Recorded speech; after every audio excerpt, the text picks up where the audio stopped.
Hello, everybody. Welcome to Nintendo Pow Block here on Boss Rush Games, part of the Boss Rush Media and the Boss Rush Network. I'm your host, the enlightened, excited Eddie V. Joining me is the one, the only Boss Rush himself, Mr. Courty Dirrig.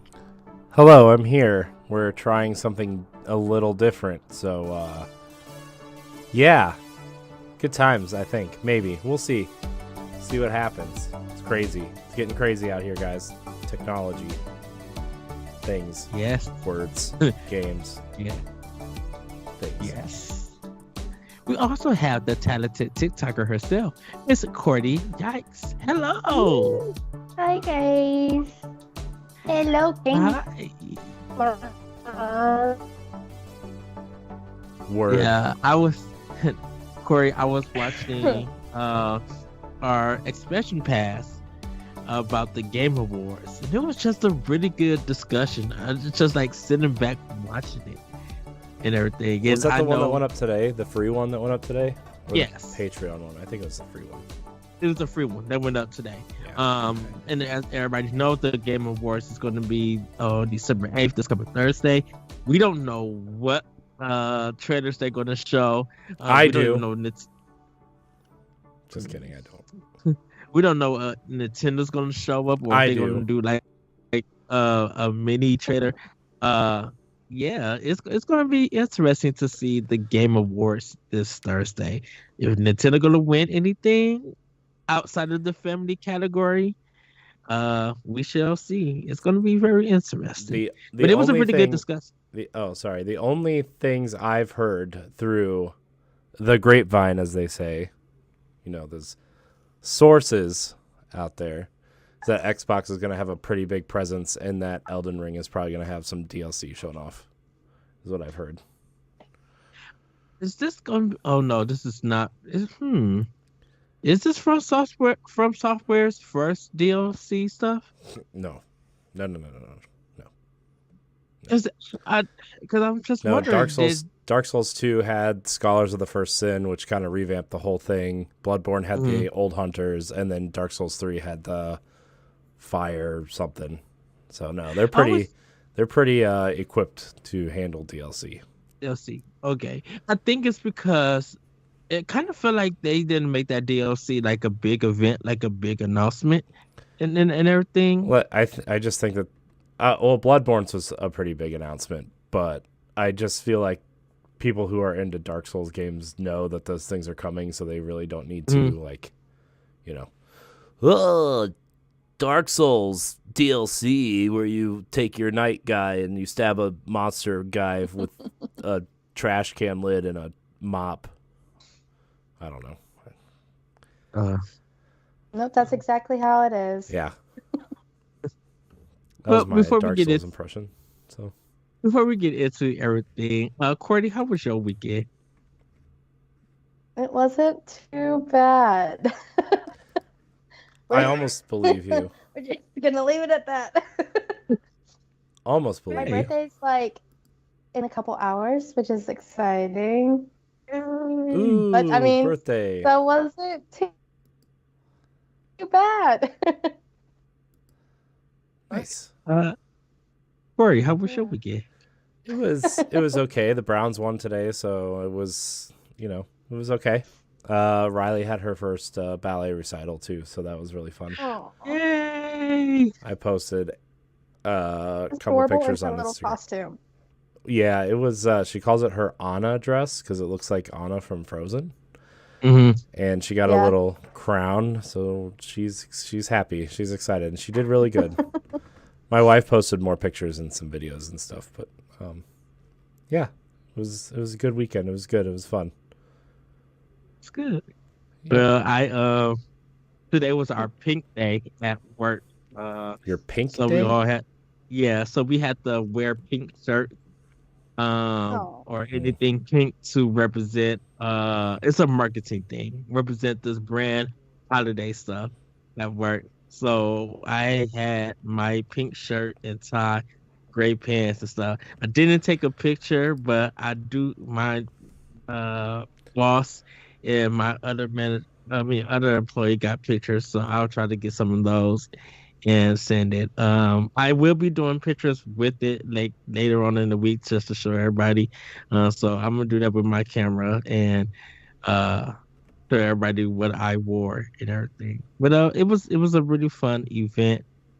Um, it was able to try a new pizza that I'm gonna talk about is Snacktendo. Pizza. And yes, Mm.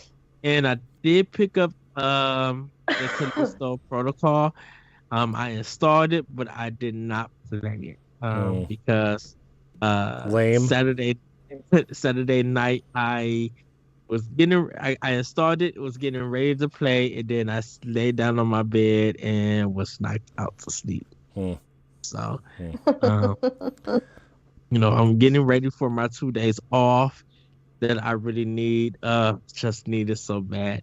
But yeah, out of that, just had a really good chill weekend. I did a lot of opening for my 9 days, so I'm glad to be ready to be off. And then I'm getting ready. Actually, my friend, he's in Africa, and he texted me through Facebook about this event that I had to talk to somebody about, and I was just like, wait a minute. When did you leave for Africa? He's just like, I've been gone for a bit. I'll be back Tuesday. So I said, okay. So I'll see him like Friday, Sunday, and everything. But yes.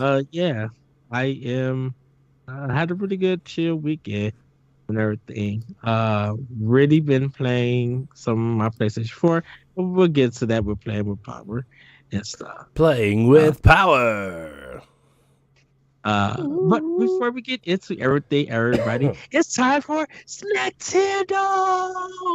Is it? And yes. Oh, neat. Yes, and I am going to go first. So I mentioned pizza.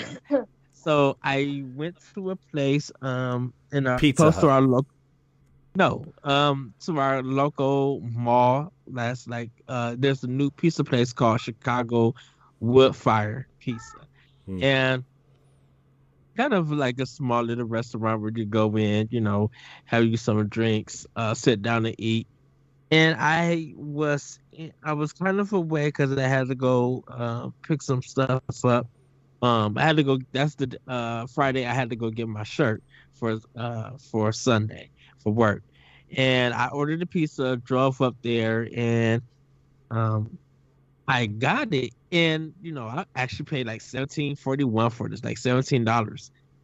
And I got the pizza, and it looked like a medium-sized pizza. I'm like, what is this? I thought I was getting like pepperoni and sausage, with some kind of like a little bit of toppings, but somehow they put jalapenos on it, and they put the jalapeno juice on it too. And I can't eat a lot of jalapenos or the juice and stuff, because it upsets my stomach. No, nothing upsets your stomach. I hear what you eat. Oh, I've heard the last 8 years of what you've put in your stomach. How are you? Ooh. Oh, I told you, Courty, that I can't eat hot stuff. Like I could do some jalapeno Just stuff. hot Yeah, Just wait till you hear what I had to eat for Snacktendo, Ed. Well, look, I was Team Rocket Saturday. That's why I'm gonna eat the jalapenos. But the pizza was kind of bland. It wasn't all of that. I was just like, I paid $17 for this. Okay. So to make it up, I ate Domino's Saturday. I was just like, oh, this is a garbage pizza that I need. And then today, my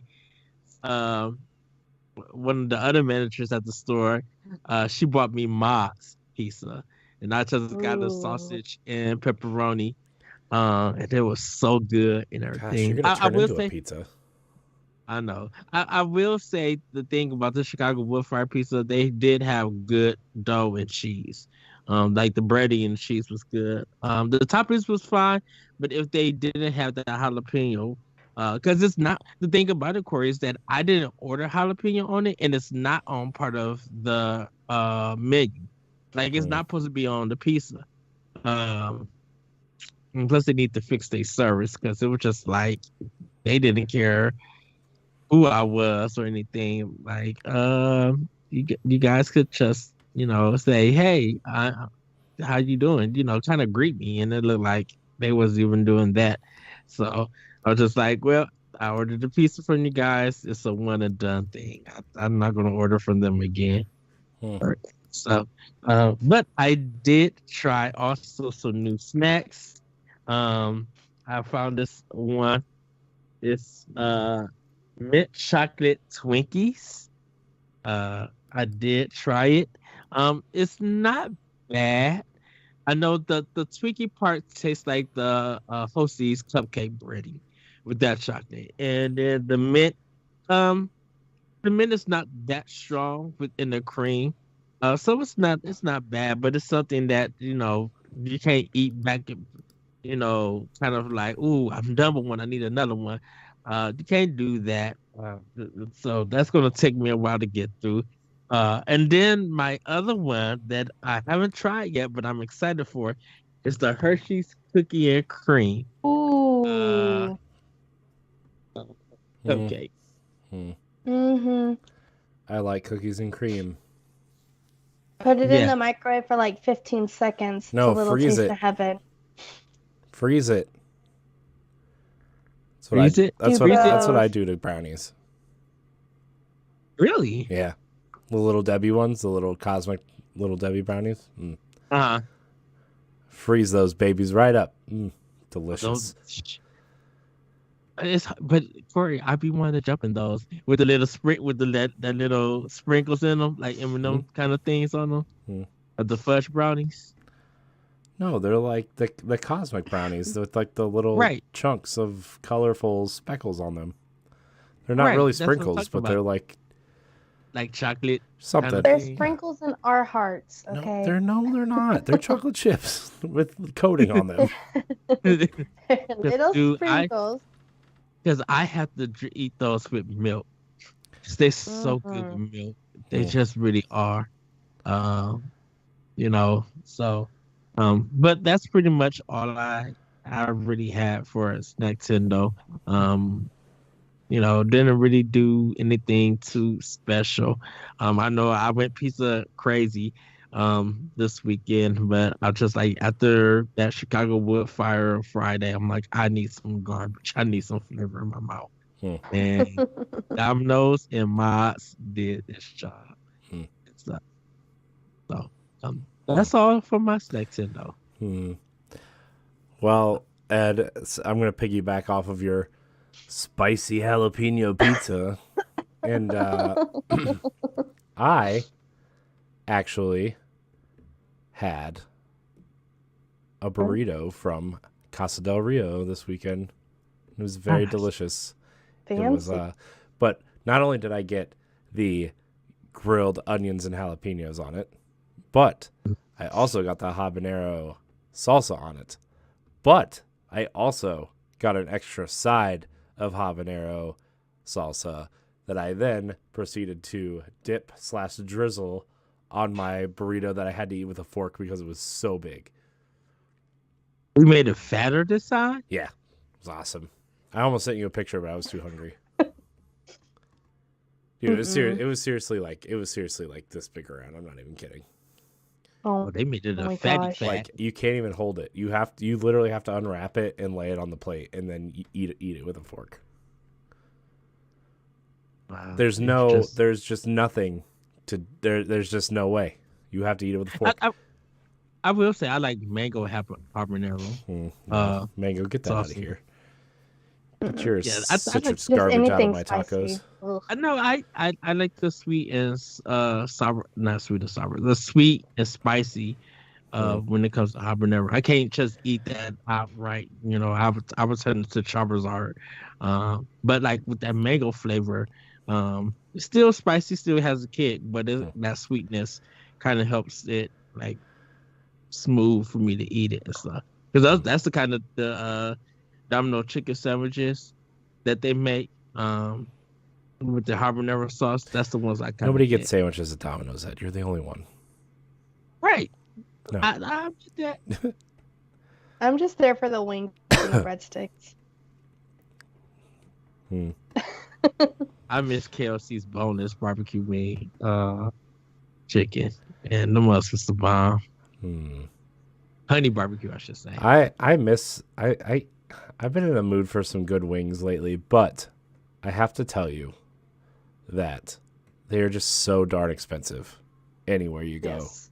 And the cheap ones are just not good. So, like I miss like Quaker Steak and Lube or BW3s or even Winking Lizard around here. Like they're just so expensive. I was like, they were like buy one wing get one half off sale. I'm like, what is this, a pillow mattress sale? Like, no, they're wings, man. I remember all Thursdays used to be all you could eat wing night, and you can go in with like $20 and get all you could eat wings and like a beverage of your choice. It'd be fine. Now you have to like strap your entire life savings to your back just to go enjoy like 15 wings. I don't know. Yeah. It's ridiculous. No, just about. Ridiculous. Yeah. I know around here it's like Wingstop. The place for like the wings and stuff. But I'm like, why would you put That's Pizza Hut for wings? That doesn't count. No, I'm just saying. Wingstop. Ha. Well, I'll piggyback off of what Ed said about the mod pizza. If you ask them double crust and put the cheese in between, chef's kiss. It is so good. Just letting you know. I don't even know. It is delicious. And then also my snack Tendo. Since it's in season. Are those white fudge covered Oreos? Blurry. Yes, Yeah. they're white fudged. They're the limited Christmas ones. They're so delicious. I enjoy chocolate covered Oreos very much. Mm-mm. Yeah, I seen them in the store, but I haven't bought any yet. So we even got some chocolate covered Ritz crackers. Oh no, gross. No, I was surprised. I've never thought they would do that. I'm like, Ritz? With chocolate? Nope. Pass. As they say, pass. Pass. Pass the ball. Well, everybody, that's going to be it for us, Nintendo. Corey, we got some housekeeping and some Patreons to shout out. So let's get into it. We do. This is Nintendo Pow Block, the Nintendo podcast for Boss Rush Media and the Boss Rush Network, where each and every week we come together to talk about the week that was in the world of Nintendo, including news, rumors, new releases, and more. You can catch new episodes every Monday night live on Twitch or on Wednesday mornings on YouTube and podcast services. You can follow us on Twitter and Instagram at Powblock Podcast, join our Discord or Facebook group, and check out bonus content and expansion pass, direct recap show, Talk the Walk 1v1 interviews, upcoming Let's Plays, and more. And you can always reach us at the email address nintendopowblock@gmail.com. A couple little pieces of housekeeping. So in the new year, starting in 2023, we are going to limit our live show because the quality of the video and audio are not where we want it to be, especially for, our patrons, which get early access to a lot of stuff. And we've been prioritizing the live streaming stuff when I think we should be prioritizing in other places. So we will limit our live streaming ability or live stream shows and stuff like that. And we want to make the quality of our videos and our audio the best it possibly can be. So we're going to use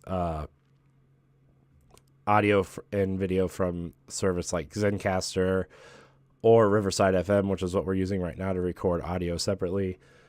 Excuse me. Wow. Gross. So that's one little bit of it. But also the last little bit of news, or a little bit of housekeeping. We will not have an expansion pass on Christmas Day or New Year's Day. Because obviously those are holidays for those who celebrate. And we all celebrate those holidays here. And so we are going to give our team a a 10-day break from regularly scheduled programming. That also includes Patreon. So, if you are a patron in the month of December, all of our content will be coming back in full force on January 2nd, which is that following Monday.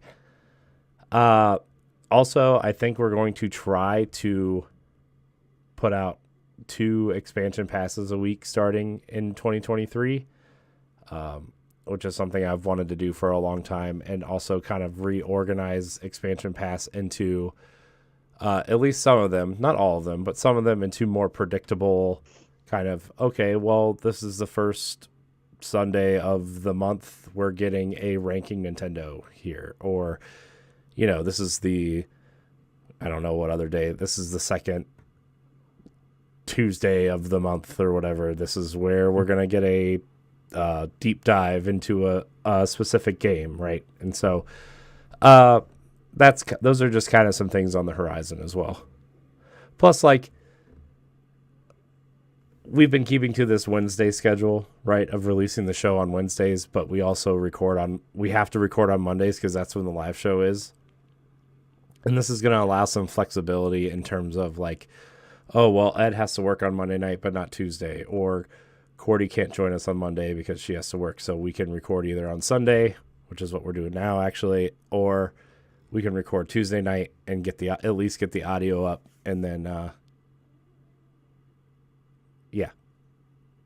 So not having to stick to the live show schedule is going to allow us for some flexibility, because our team is getting bigger and we want to try some different things. And if we can record this show on Sunday, that'll open up Monday to do like a retro game show, which is something that Ed and I have been talking about wanting to do for a while, or a Let's Play show, or, Courty, I know you used to stream some cozy games or some other games, right? Like, maybe that'll give us a chance to kind of explore something that you're more fluent in, to get some Let's Play stuff on the channel. Because I think that's something that we're sorely missing as well. Yeah, I've been taking a break. Yeah, I know, but I mean, when you were like, Yeah.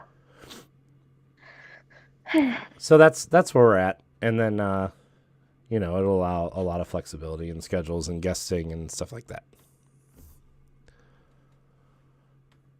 Now, just one last thing with the housekeeping. When we do come back, everybody, from our 2-week break for Pow Block, we will have our Game of the Year discussion. Not the Jeff Keating one, but like our Nintendo Pow Block one. And we will have our 2022 Nintendo Game of the Year. Let me get a date on that, just so people know. I know I got low battery. Shut up. I think Wednesday the 11th is when our Game of the Year episode is going to go up. Our Nintendo Game of the Year. So yeah. So great. I've got like 3 weeks to catch up on everything. Yeah, shoot, dude. There's so much dropping, like literally this Thursday. And Final Fantasy comes out next week also, so I'm kind of excited for that. Dude, I already got that paid off for Switch at Best Buy, like, because it came with a bonus case or something like that. So I gotta go snag that up. But yeah, like there's some indie games when we get the pack watch that's dropping on the 8th. I'm like, ooh, yeah, I need to get into this. So I mean, we still kind of got a good December, and something could, snatch up that Game of the Year nomination. So I mean, win, but we won't know until we have our discussion and everything. I'm excited to see what it's going to be, because I think we all got different tastes, but I think there's got to be one game that we all can agree on, and we shall see when it happens. And you guys would know what it is for 22, because 23, oh goodness. Yeah, I don't want to think about 2023 right now. Okay, look, we've got Fire Emblem, we've got Zelda, we've got, I don't know, Harry Potter, we've got a bunch of other things already. Sure, Metroid Prime 4 drops next year. Oh, good googly moogly. We're gonna be like, yeah, that's an expansion pass to have a discussion on because 24, just even looking forward to 24 Mhm. when we know that all the big stuff is gone, what comes? What happens? I'm wondering, and I know this has been the rumor every year since like 2018 or whatever. But I wonder if they're gonna show a re-reveal for Metroid Prime 4 at the Game Awards and then announce the HD remaster of 1. Knowing girl, look, they will. If they really want to keep the viewership like entertained and have something to talk about with that show, that would definitely be it.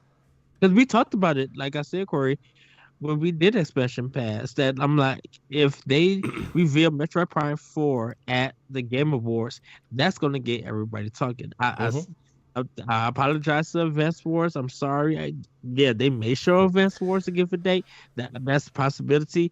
But Metroid Prime 4 right now would be the key game that everybody's looking for. Unless Yeah. Valve comes out and be like, here's Half-Life 3. Well, let's see. That would be the only one. They restarted development in what, 2019 or 2018 for Metroid Prime? 20 Metroid Prime 4. I think 2018.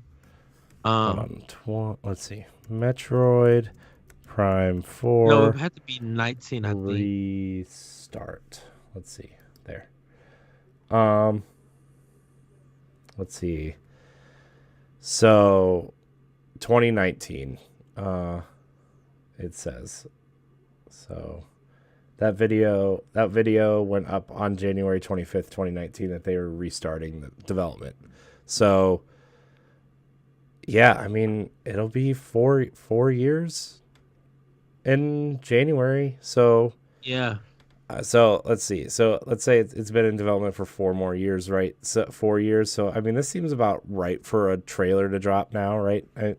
To me, at least, seems like it. I mean, because they already got moved into their new building, so that's all. That stuff is already done. Yeah. And I don't think people have left. I mean, for the people who had joined Retro Studios, I mean, because like that's a big deal getting someone from Halo. I think 343 Studios at that version of Halo. Getting someone from EA from Battlefield, getting someone from one of the studios that does Call of Duty. I mean, it may have been Treyarch. Like, you got some heavy hitters coming to Retro, putting their hands on Metroid Prime. So that's going to be very interesting. Because I really feel like that is a new design for Metroid Prime 4, but also from the developers. Because the games that we just mentioned, they all have only been linear experiences. They've never done a adventure game. Like they've done first-person shooters, but they haven't done like a adventure game like Metroid Prime. It'd be really interesting to see if they did like a 3D, almost like Batman Arkham style, like 3D Metro, like an actual Metroidvania, but in 3D, right? I mean, yeah, there's a little bit of backtracking in Metroid Prime, but it was more about the scanning and the puzzle solving, right? It wasn't really about the backtracking. And I think it would be really interesting if they actually took that concept and went all 3D with it, which, judging by who they've brought on, at least in bigger roles, I don't know. It seems like they're focused more on the shooting and the gameplay aspects than the actual, like, backtracking Metroid style thing. But also Nintendo is producing it, so maybe, I don't know. We'll see. But I think it's time. Metroid Dread. I think Metroid Dread showed Nintendo that there's a hunger for Metroid in any way, shape, or form, and people like Prime.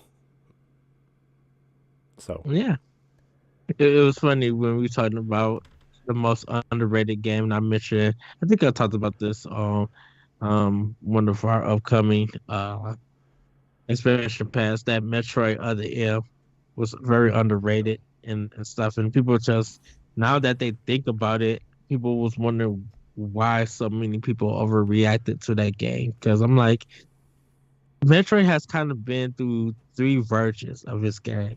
We got the regular 2D version. Metroid Other M was that 3D action game, and then Metroid Prime is a first-person adventure, that shooter. Mm-hmm. You know, with the perspective, and I mean there is Metroid Pinball, but that's like not like a game in a sense. It is. It's a pinball game, Ed. People like pinball. But we do have an expansion pass. You know what the best pinball game is, Ed? Sonic Spinball. Oh no, Heck good no. goody moogie. No. All right, I'm moving to Patreon. Yeah, Patreon. Yes. We have a Patreon. Boss Rush Network and Boss Rush Media have a Patreon. If you want to support Nintendo Pow Block, Expansion Pass, and more, you can head on over to our Patreon page. That's patreon.com/Boss Rush Network. Patreon is a monthly subscription-based service where you can support your favorite tiers and get perks at those specific tiers. We currently offer not one, not two, but we have officially opened up the third tier, the silver tier, the $10 tier.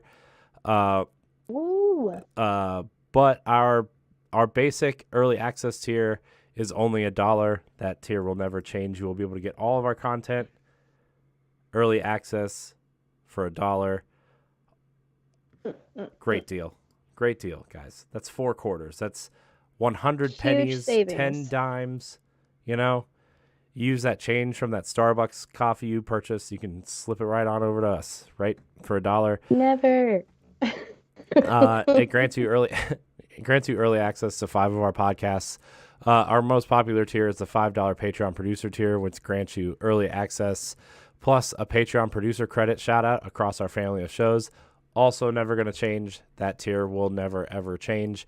Our third tier that we just opened up, everybody, is the silver tier. It's $10 a month. It grants you voting rights for the following.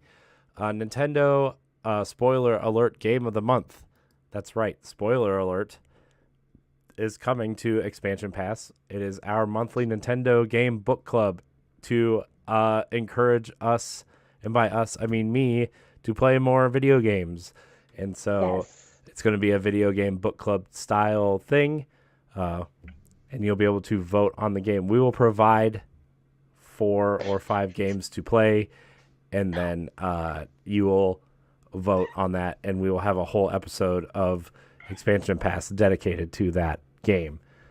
You will also be able to submit questions and inquiries about said game through that tier, and that's going to be a pretty cool thing. I think you can play along. Very excited. Also, you'll get access, voting right access to the video game book club game of the month, which is an overall Boss Rush thing where it's basically the same thing but for all video games. So excited for that. Talk the Walk game of the month. So Talk the Walk is our walking sim and cozy game simulator discussion. After Norcos, that's the game you guys are doing, Ed?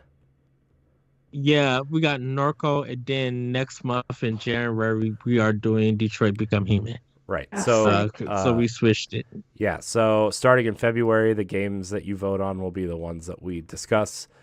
You'll vote on the game that they do for February for that show will be voted on in January. So, Ed, you guys know when that's happening. Yeah. And then you'll also submit questions for 1v1 interviews and After Dark and Spoiler Alert and all the other things that you have voting rights for. And then, last but not least, you'll get access to the Patreon VIP channel in Discord. You'll get a special little badge that we're working on that you'll be able to display on your Discord profile, and as well as all previous tier perks. So Patreon producer perks, early access perks. That's a lot. Very excited. You know what this all reminds me of? What? Like whenever you're in Link or any Zelda game, and you're in the treasure chest, and it goes boo doo boo boo. Yeah. And then it gives you a rupee that's worth one rupee, and it tells you not to spend it all in one Heck place. yeah.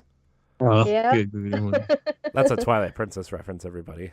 I know a lot of you don't like that game, but that's one of my favorite parts of the game. Make that. I love Twilight Princess. I love Twilight Princess. It's the best Zelda game. Great Best- dungeons. Best, yeah. Oh my gosh, dungeons are great. Midna's the best companion character. Best version of Mhm. Ganon. Twilight Ganon's cool. The puppet fight Okay. is I want that awesome. Windbreaker Twilight Princess double pack. I know. Nintendo. All right. Look. Okay. Without. Let's see. Why do I have this? Oh yeah. We also have starting in. I've decided March will be the first month for Boss Rush party night, Ed. So we gotta make a plan for that.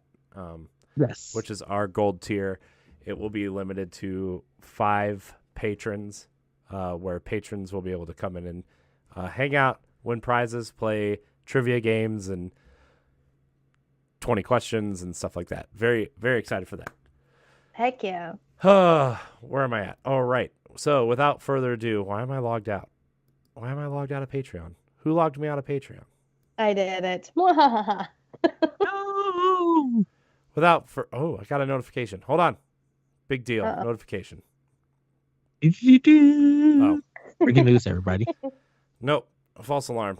Without further ado, our Patreon producers for this episode of the for Nintendo Pow Block Nintendo Pow Block. Wow. Are Adriel Munger, Austin Campbell, Celeste Roberts, Christian Skipper, my wife, Sana Dirrig, Francisco Santillan, and Rebecca Jewell. I want to thank all of our Patreon producers. I want to thank all of our patrons, and I want to thank all of our free listeners. Remember, all of our content remains free. We just grant you a few perks for subscribing. If you have left our Patreon, don't be afraid to send us a message and tell us why you left. We will miss you. Yeah, we miss you. Not that we know times are tough out there, and asking people for money to do this is a difficult task anyway. Just as somebody who runs the Patreon, I'm just curious on why you left. So I know we have a basic exit survey that goes out, but sometimes those All are of just us pretty. skip it. I don't want it to feel generic. I just am interested. So if you are a free listener, remember to leave us a 5-star rating and review on Apple Podcasts or Spotify.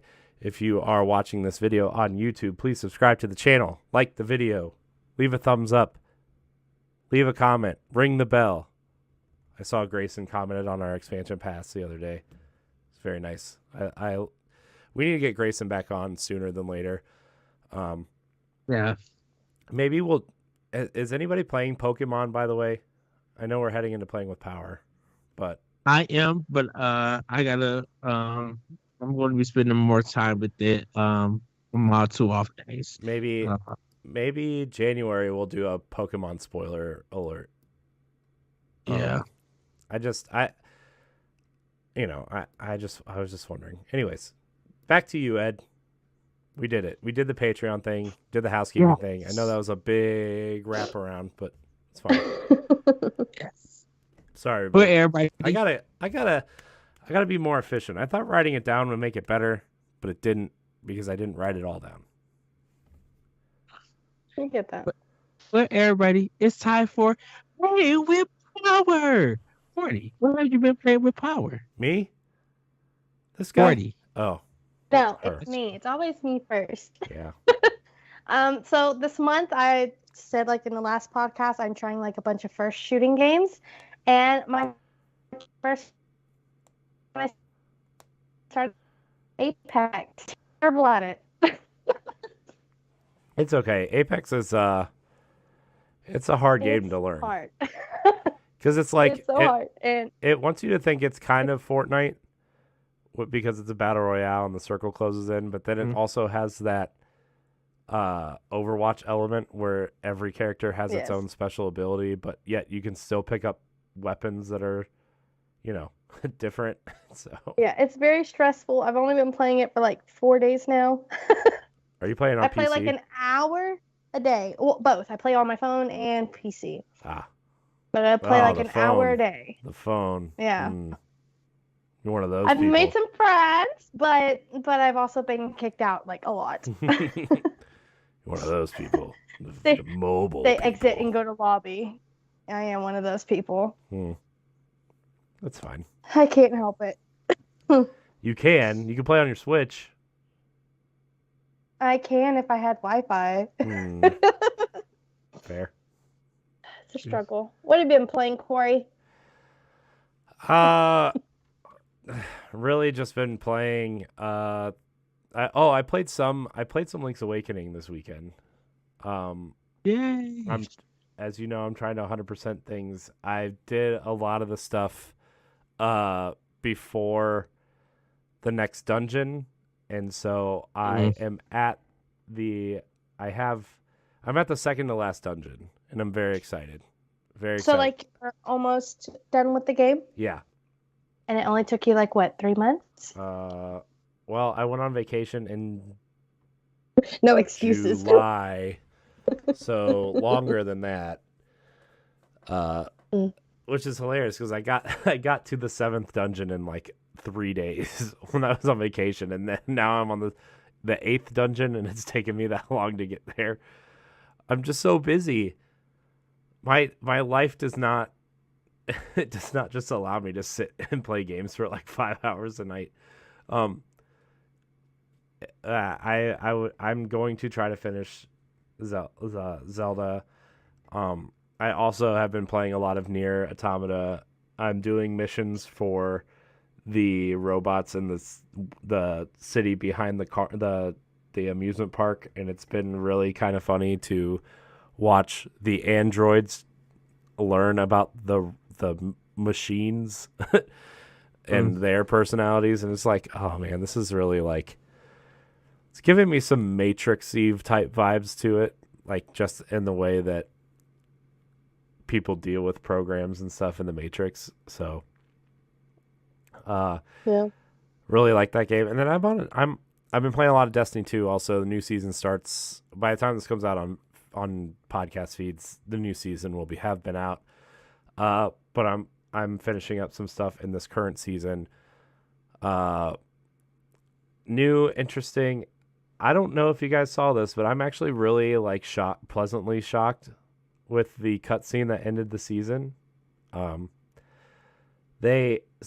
characters that have been canonically gay with each other, but they never like have shown any of it in game, right? Like, because you know, sometimes that turns people off from a really popular thing, right? But like the end of the season, so spoilers, I guess, for Destiny 2 a little bit. The current season, Osiris is waking up from like a coma because he was possessed by Savathun, the Witch Queen, which was the main campaign, what the main campaign was all about, and like what the second half of the last expansion was about. And anyways, they like turned. Basically, he woke up because he drank some magic tea that was distilled from a dead evil person named Nezarek, and they distilled him into tea, and the darkness of Nezarek revived Osiris, and they showed Osiris and Saint kissing, and I was like really like shocked, but like in a good way, you know. Because those are two like very main characters of the series. They have been since day one, and the fact that they're like exploring this stuff, and I gotta tell you, I know we've talked about it a little bit before on the show, but Destiny really touches on a lot of like heavy topics that other games are afraid to deal with, like racism, totalitarianism, fascism, dictatorship style stuff, homosexuality, and you know, LGBTQ stuff. Gotta give it to Destiny, man.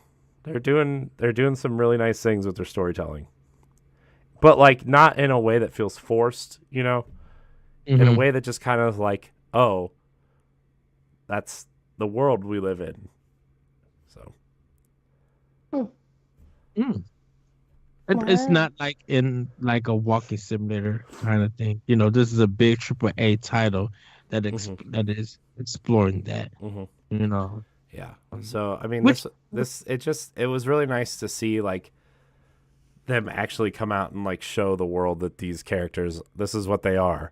I mean, we always knew canonically, if you pay attention to the lore, that they're like this, that they are together. Like, but it was really nice to see it on screen because everybody's been rooting for this for, I don't know, 5 years now. So, since Destiny 2 came out? Probably before that, actually. Well, Season of the Worthy is when we went back and broke time to bring Saint 14 back to life. So, okay. I don't know how long that's been. 4 years. Is Norman North still in Destiny 2? Yeah, he's the ghost. Oh, so he's still in. Okay. Yeah, he's the ghost. So, because I'm assuming he has new dialogue for the latest expansion. He will, yes, but Ghost has been awfully quiet the last couple seasons. Not that I'm like complaining, because sometimes he says a lot that he talks a lot. But I've also been back on an Assassin's Creed Odyssey kick. You know how it goes. I'll play like 10 or 15 hours of it, then I'll put it away. But I'm going to have to start playing Valhalla now because they're introducing Destiny skins into Assassin's Creed Valhalla, and they're introducing Assassin's Creed skins into Destiny that you have to buy. It's the whole mashup. I know. And now I'm going to have to like figure out how much they cost and buy them. Have you started Valhalla? No. I think I played the first hour, but I was like, no, I want to play the Atlantis DLC for Assassin's Creed Odyssey first because that makes sense. And I still haven't touched it. And my timer for Assassin's Creed Odyssey yesterday crossed the 90-hour mark. Oh, wow. And I haven't even started the Legacy of the Blade expansion or the Atlantis expansion. So. Oh, wow. That kind of says something. Yeah. Oh, goodness. That's me with Xenoblade. Well, Persona 3 Fast and Xenoblade 3 has been probably my two JRPGs that I have crossed the 100-hour mark in those games. With Tales of Symphonia actually on the GameCube being close to 89 some hours. Because that game was just fantastic. Oh, I cannot wait for next year the people to play that game. They missed it. Yeah, I don't know. I think I'm going to wrap Odyssey up soon. I'm at least trying to get the two other main endings, which is the kill everyone in the Cult of Cosmos, and then Cosmos, not Cosmos. Cosmos is a character from Xenosaga. Kill everybody in the Cult of Cosmos, and then become a top tier mercenary, and then I want to do the Atlantis DLC. So I think that's gonna happen. Maybe by the end of the year. I don't know. I want to finish all this stuff by the end of the year, and I don't know if it's gonna happen. I mean, we're gonna have 2 weeks off, but I assume that you and I, at least, are gonna try to record a bunch of stuff, Ed. Yeah. Especially because I would really like to get like at least a whole series of the retro game show started and recorded. Maybe we'll start that this week or next. Oh, dude, can we got to see if we can get at least a discussion. I think it's time for us to do that Death Door discussion. Yeah, because man, that game is just so good, and maybe. Courty, did you play Death's Door? She's muted. You're muted. She's muted. Did I play Death's Door? Yeah. Yeah. Oh, you should play it. Good. Play it. I have 2 that I now have to play. Which is? But I think I'm gonna get Nier Automata this week, which is nice. It's only $30 on Amazon. Yeah. On Switch. And now, but it's probably cheaper on PC. Yeah, Death's Door that story is really, really good. Like if you are into that Zelda style, and it's kind of like an 8 to 10 hour game. Like it's funny too. Hmm. It there are some puzzles that make you think, but uh, man, fighting that grandma. But wait till you get to the second major boss in that game. You're gonna be Yeah. like, this is some nah. Yes, Corey knows what I'm talking about. I do. It's pretty funny. I Uh, love that game. I'm gonna have to like go through because I actually took a little bit, a lot of notes while I was playing it, and then I also took a lot of screenshots, just to be reminded of what we're doing. See, I've actually been watching. I haven't been caught up on a lot of Min Max's content, but they do this thing called not video game book club. What is it called? It's called the Deepest Dive, yeah. and they'll do like monthly episodes, or like I don't know if it's every week or every other week, but they'll do like video game book clubs every month. But on one game, sometimes one game will be like 2 to 4 like 3 hour Chapters. discussions on a game. So there'll be like 12 hour. There was, I think the Final Fantasy VII remake one was 12 hours long. Yeah, because they break it down into chapters. Yeah. That's crazy.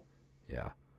Well, when it's a game that has a lot of content that you really want to discuss and talk about and explore, then you got like 4 people on it. Yeah, it takes a while to get there.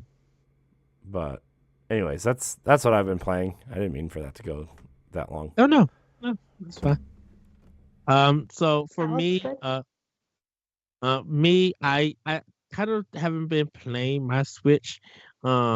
Even though I have been playing What? Pokemon Scarlet. I took it off. I took my Switch. I unplugged my Switch off because I hooked up my PlayStation 4, and I'm still trying to get through God of War Ragnarok. Um, and like I've been doing some of the side stuff, but I think I'm getting closer to the end of the game. But this thing is just so long fun. So it's an unnecessary length of this game. And it's still got, I mean, it's a good game. I don't think it's a masterpiece or anything, but I'm just like this story is kind of, I don't know, it's just it needs to hurry up. It needs to hurry up and wrap up or anything. And I feel like God of War could be a good 12 to 15 hour game if it needs to be.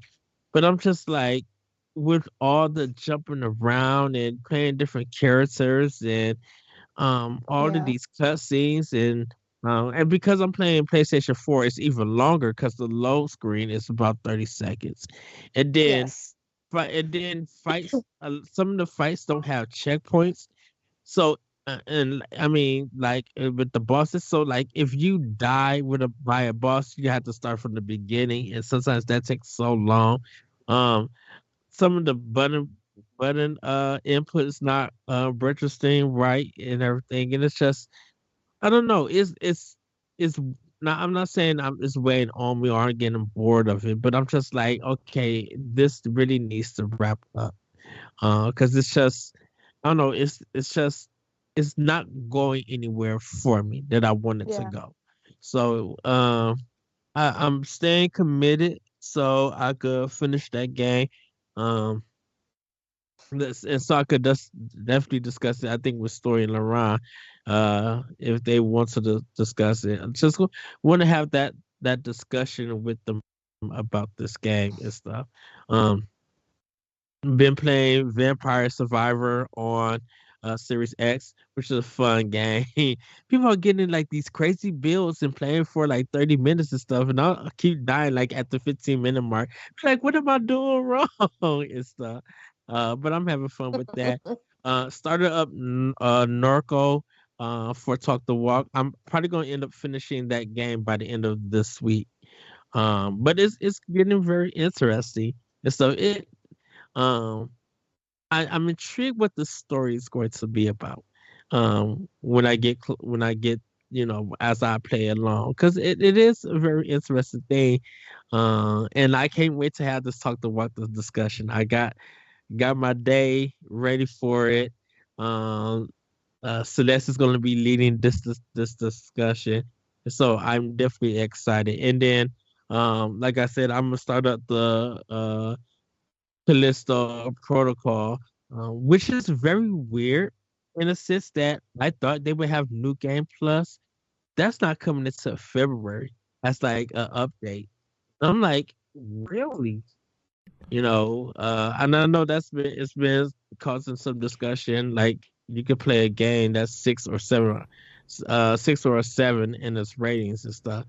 And I was kind of thinking about that. I'm just like, man, there's been a lot of big releases that has been like 6 and 7s, like Saints Row, the Saints Row reboot. Um, what else? I think Dying Light was kind of reviewed in that sense. Uh, it just amazes me that these big AAA titles that that has been released that had a big anticipation just come out being average and stuff. So it's kind of interesting to see like the Callisto Protocol getting that kind of rating, but people have been enjoying it. They've been getting the creeps and stuff. Yeah, I've heard a lot of people don't like Callisto Protocol because it's not Dead Space, and I'm like, well, you put that expectation on yourself. It's like, Right. Yeah, it has a lot of like callbacks to Dead Space because for people who don't know, the creator of Dead Space started his own studio, and this is the first game from that studio. And like, yeah, okay, well, your health meter is technically on your the neck harness because you're a prisoner or whatever, and you're kind of using smaller kind of engineering type weapons instead of real weapons, right, to take out these crazy looking enemies that you have to shoot like their legs out from under them or shoot their arms off or whatever.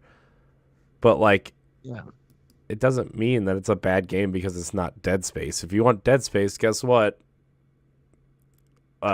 March is just around the corner for that remake. Shoot, the whole 3 trilogy is backwards compatible on Xbox. I know.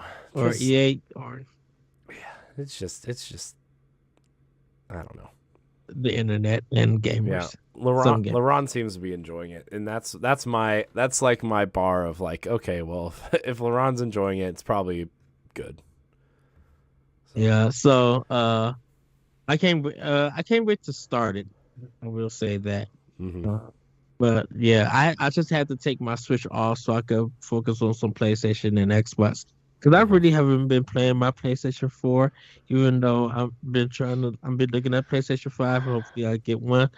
But like, I got some games on PlayStation 4 that I really need to finish. Like, talking about a backlog, my Nintendo backlog is big. My Xbox backlog is big.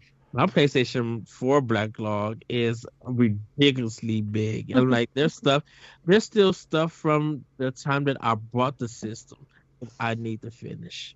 Yeah, I stopped paying attention to backlogs because when you start making that list, at least for me, it's going to be super long. Yeah. So I'm just glad that I got the Gears backlog done. Besides Judgment, that's the only one I need to finish. Oh, you need to play Judgment. It's good. I know people don't like it, but it's good. It's fun. And jump into Gear Tactics. I need to. I know. I need to finish Gears Tactics. I liked what I played, but then I was like, I wish I was just playing a Gears game. Yeah. It just like in theory, that game sounds so great for me because I love tactics games and I love Gears of War. But every time I sit down to play it, I'm like, I wish this was just a normal Gears game. Like, I wish I could just play it like a Gears of War game. Yeah. Shoot, some people were just like, man, if they play Gears Tactics, they'd be like, I'm going back to Fire Emblem. This is like, yep. Yeah. Man, that's another game I haven't played yet either, is Tactics Ogre. Speaking of tactics games. Dude, I didn't even pick it up. I got it physically, but I didn't, because I'm not going to buy it digitally I'm going to play it digitally, and I'm not going to buy it because I'm weird, everybody. Yeah, I may have to order the physical copy. It's just a game that I haven't seen in any stores Yeah, I or had to order something. mine So off Amazon, so is it? I didn't even get Front Mission. Yeah, but I'm waiting for that one. I don't even think Front Mission is out yet. it It may is. It be. came out last week. Okay. I think it came Um. out Thursday. But speaking of games Yeah. that didn't come out, Ed, did you see Oh. what? Go ahead. Oh, Need for Speed Unbound. I know. I downloaded the Uh. demo because I have Game Pass, and Game Pass you get a 10-hour trial for it. Mhm. Nice. So I'm gonna play it. I'm gonna play it probably tomorrow because I'm gonna try to edit all the shows tonight and post them. And while they're uploading, I'm going to play it. Yeah, I'm I was probably actually going. listening to one of the shows. Did you ever finish the Madden? Yeah, I deleted it. It's bad. Oh, was it? Yeah. I'm probably gonna pick up. I'm sorry, Corey. Go ahead. Oh, I was just gonna say Madden's just hasn't been good since like the PlayStation 2 era. So Yeah. gosh, Madden 2005, 4, 5, 6. Chef's kiss. Anything after that's just like, Yeah. whatever. Yeah. Unbound. I'm probably gonna end up picking up Thursday. And then some other games that I'll be doing digitally. I might just get some Nintendo eShop cards. I hear it's Put them pretty good. on just. I hear Unbound is actually like really good. It's not Yeah. it's not great, but it's good. I hear a lot of people like the artistic style of like Mhm. the flare that comes off the cars and stuff when you're drifting and stuff. Like Yeah. they did a really nice job with that. A lot of people's complaints are with like the character designs because they all kind of look like PS3 era cell shaded characters. But the cars, it's weird. Courty, you should watch a trailer for this game. It looks really cool. It's like It does. Need for Speed or yeah, Yeah. it's called Need for Speed Unbound. Like even if you're not into cars or anything, like yeah, no. the cars look super realistic and the city looks super realistic. But what makes Really? it cool is like when you're drift, like when the car drifts, the smoke that comes out from behind the tires like looks like graffiti art. And like Oh, sick. it's super artistic and super cool. And like when you do jumps off of ramps and stuff, it like all these crazy colors and stuff come out from behind the car, and it's really cool. So I'm intrigued. I'm I super. definitely have to check it. Yeah. I want Yeah. to see. I'm super confused. I'm like, EA didn't like promote this or market this They game. announced it. They announced it in October, and it's out last week. So Well, it came out on the same day as the Callisto Protocol.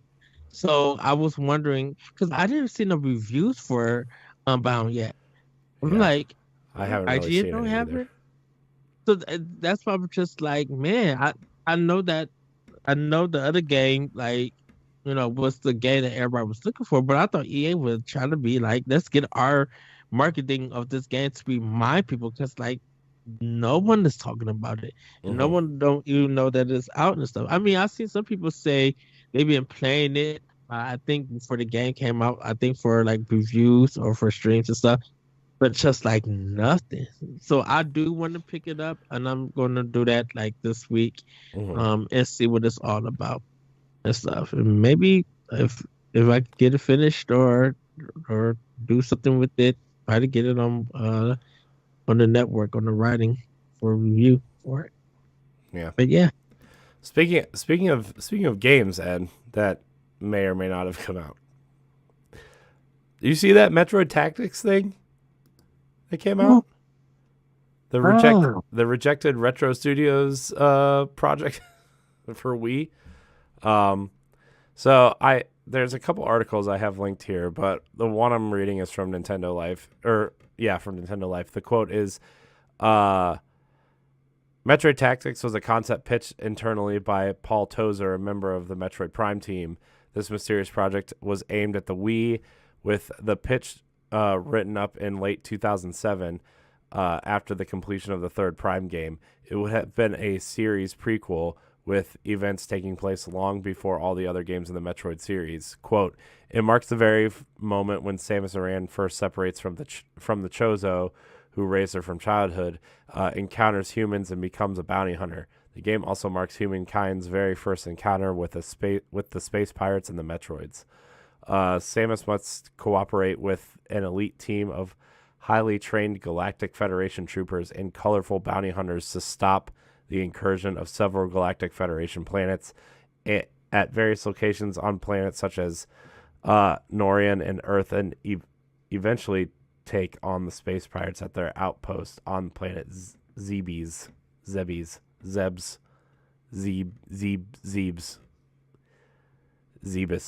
I can hear Larry Giver just screaming at me right now for saying that wrong, but it's fine. Love you, Larry. Come on soon. It's basically XCOM. It was XCOM in the Metroid universe, except instead of fighting aliens, you're fighting space pirates who are also aliens, but different.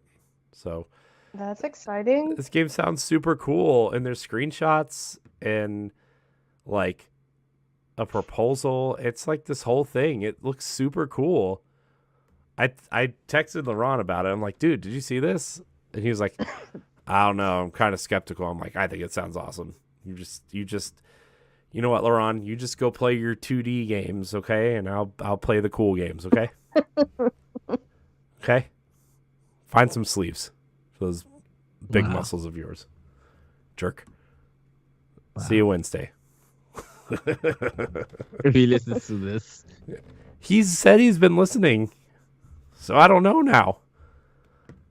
Can't just willy-nilly make fun of him like I used to. Just kidding. If you're listening to this at Courty, I'm the Courty HD on Twitter, and say I do wear sleeves. I do wear sleeves because I'm fat, and anything I can use to hide it, the better. So have untrained muscle. You're untrained muscle. Go away. Oh, hey, wait, hold on. I don't know. But yeah, man, this game looks cool. I mean, this game looks really cool. It's so funny that they got rejected, but then Nintendo years down the line did Mario & Rabbids as an XCOM game. Yeah. Yeah, I mean, gosh, man. We have a question about this later. But, oh, man. Should I read the question now? It seems like it would fit here. Let's save it. Let's save it. Fine. Okay. Let's save it. Also, I put in here, not really super newsworthy, but I don't know how many people that listen to us play Warframe, but the Switch version got cross-play and cross-progression patch this week. So you'll be able to play with your pals on the other consoles and on PC. And if you have a PC file, you'll be able to take that over to the Switch. And nice. Because I think it's kind of like Destiny, where you have like a Warframe profile, and then like your save kind of goes there, right? Because it's more spacey than Destiny. What? Said it's more spacey than Destiny. Oh, I thought you said it's more spicy than Destiny. I was like, I don't know what that means, but extra spicy. Ed's jalapeno spicy. Oh no! Yes. Oh, my food enemy is that. And I will tell us hot sauce and some spaghetti. I can eat that. Look, man, so my mouth still likes spicy, but my innards and stuff don't like spicy, and my butt definitely doesn't like spicy. I know that kind of got real graphic, but it's fine. And I don't listen to my stomach or other parts of my body, just my mouth. That's why in your mouth. Hope for the best. That's why I said Team Rocketing. I don't want to do that. That sounds like an After Dark comment.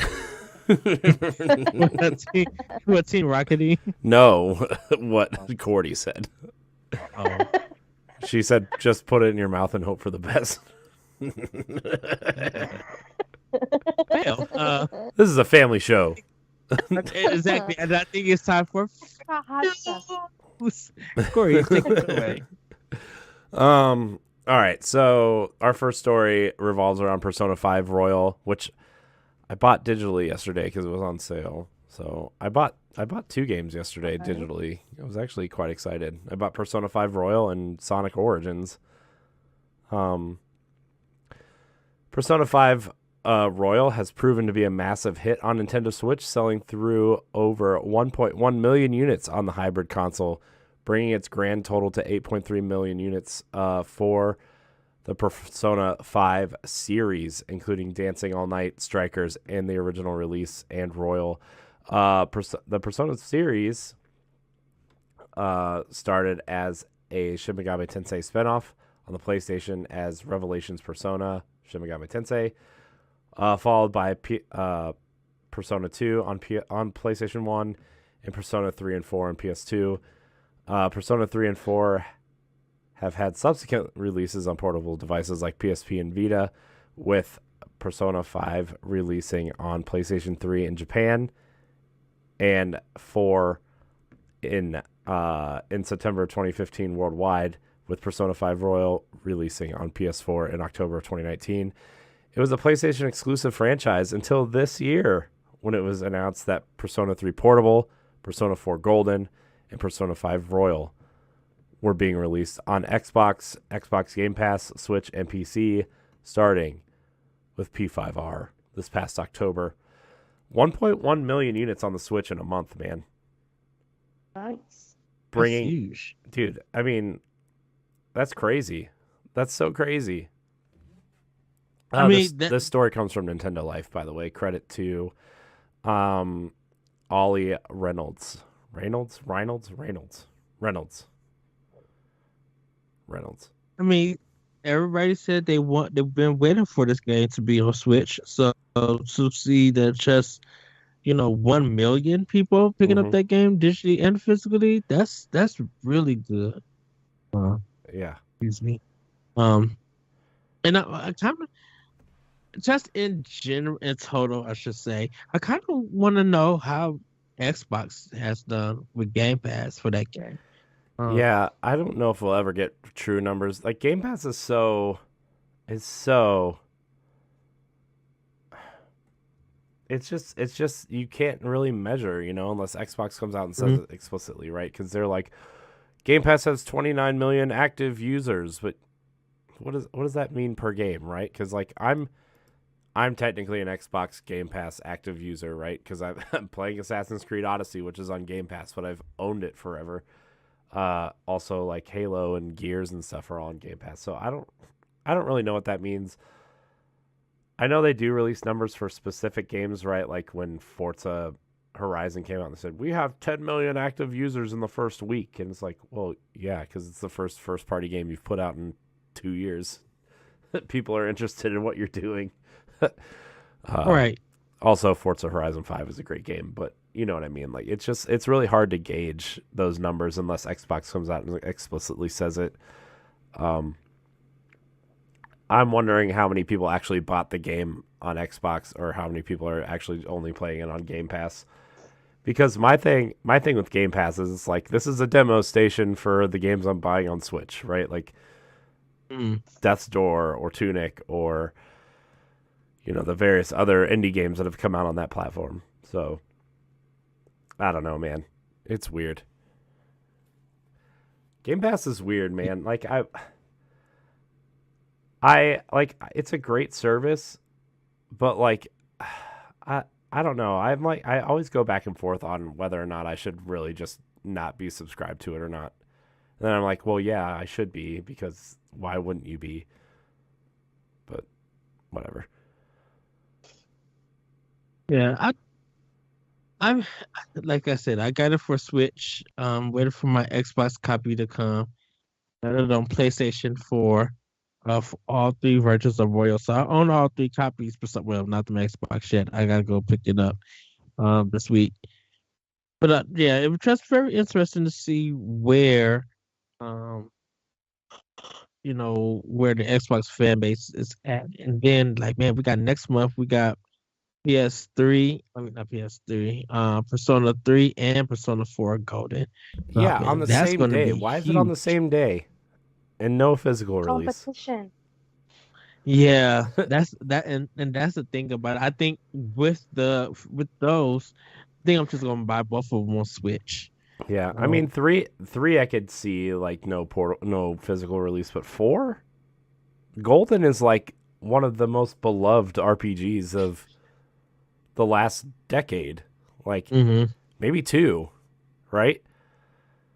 I don't know, man. That's a weird one. It's a weird one. Yeah, let's shoot. Persona 3 itself is kind of weird because I'm just like, that's why everybody's just like, why did you just didn't give us Fez? Why we got to get that version of it? Like we're getting Golden for PS4. I mean Persona 4. Why are we not getting Persona 3 Fez?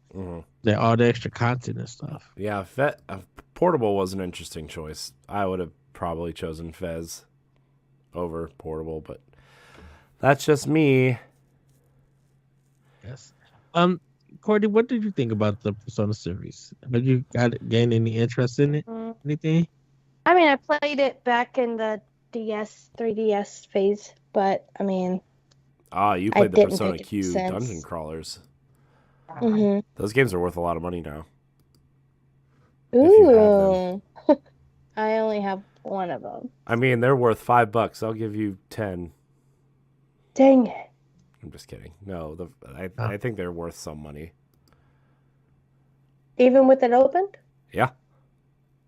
Yeah. Yeah. I've been looking up. Yeah. I've been looking up some very specific games lately. Not that game specifically, but and I'm gonna go ahead and log off. I'm gonna go make myself some money. Let's see. I wonder if Twilight Princess for GameCube went down in price. Nope, definitely did not. You said you had his address, Ed, right?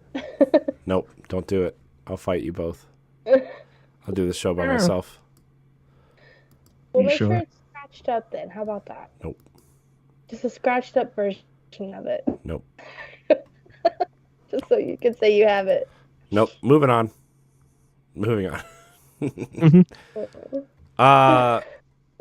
So I don't know if you guys saw this. Ed, I'm sure you saw this floating around. But there's a Paper Mario inspired indie RPG coming out. Funding for the Paper Mario inspired Flynt Buckler Wakes the Sleepy Castle has shattered its goal. Sleepy Castle Studios, the developer behind the Paper Mario inspired Flynt Buckler Wakes the Sleepy Castle, has smashed its Kickstarter goal by 131%. The Canadian developer is wearing their love of Paper Mario on their sleeve with its pop-up book aesthetic, its cutout character design, and its simple combat system. Here's a description from the Kickstarter page.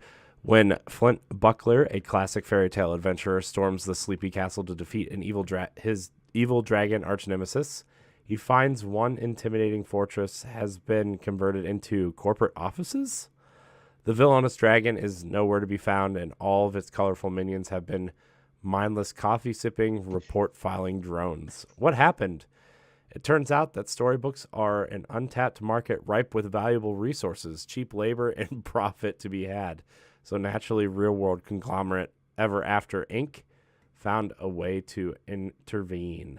With the Sleepy Castle as their new corporate headquarters, Ever After Inc.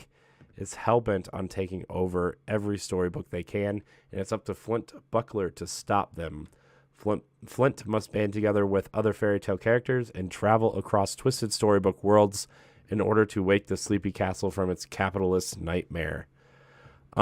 This game is aiming for a 2024 release. Its Kickstarter page is still up if you want to support it. This game looks super cute and super cool.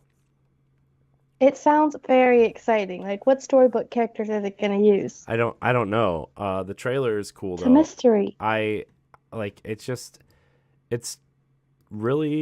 It's just really adorable looking. I'm not the biggest Paper Mario person. I actually have Thousand Year Door in my basement that I'm thinking about getting rid of because it's no worth a lot of money, and I don't care about it.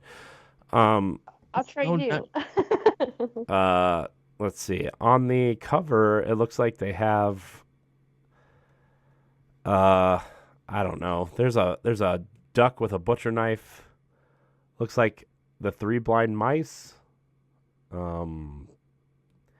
There's a wolf with a little what do you call this? Banjo. No, Banjo? ukulele. It might be Robin Hood, maybe. That's what I'm seeing. A witch with a skull as a head. Looks like the Three Little Pigs. This game looks really cool. You're fighting you're fighting these gnomes. These like garden gnomes. That looks so funny. Anyways, I don't know if you guys have seen it. Just looks really cute and stuff. So what do you guys think? Does this look like something you guys would play? Yeah, definitely, 100%. Yes. 1,000 times yes. Yeah, it looks cute. If you guys haven't seen the trailer, I definitely highly recommend looking it up. It's also the thumbnail for the episode, I'm pretty sure. So check it out. Flynt Buckler Wakes the Sleepy Castle. Still on Kickstarter. I think you can still pledge as of this recording. It's going to be over in a couple days though. So it's actually over. Oh, is it? I can't see. Yeah, that. They said the campaign ended December 1st. Fine, whatever. The campaign ended on December 1st. It's over as of last week. Okay. Well, I lied. Okay, it's over. Guess you just have to buy it like a normal person when it comes out in 2 years. So, yeah. Our last major story of the week, Disney Dreamlight Valley is being updated with a winter theme and Toy Story missions, characters, and more. Man, every time I see this game, I want to like buy it, but like the $30 version, you don't really get anything. You have to buy the expensive version to get like that kickstart of like really doing the game stuff. I'm like, I can't do that right now. Also, it just gives me a lot of like Disney Animal Crossing vibes, which is like. Anyways, Disney Dreamlight Valley has been a surprise hit on the Nintendo Switch and other platforms, drawing in audiences who love Animal Crossing, Stardew Valley, Harvest Moon, and others into its take on the life sim. This month, however, the magic continues with a snowy edition of winter and holiday-themed events, as well as missions and characters themed around Toy Story. Disney Dreamlight Valley is the first game outside of Marvel and Star Wars that is trying to rekindle the Disney magic in video games. In 2023, gamers will also be able to play the free-to-start kart racer Disney Speedstorm, which recently, its delay was recently announced via Twitter and Instagram. That's a game I'm really looking forward to, by the way. Disney Speedstorm, it's basically Mario Kart with Mickey Mouse and Monsters Inc. Like all these great Disney characters. Anyways, and a new Super Mario Brothers-esque multiplayer platformer, Illusion Island, starring Mickey Mouse. Heck yeah.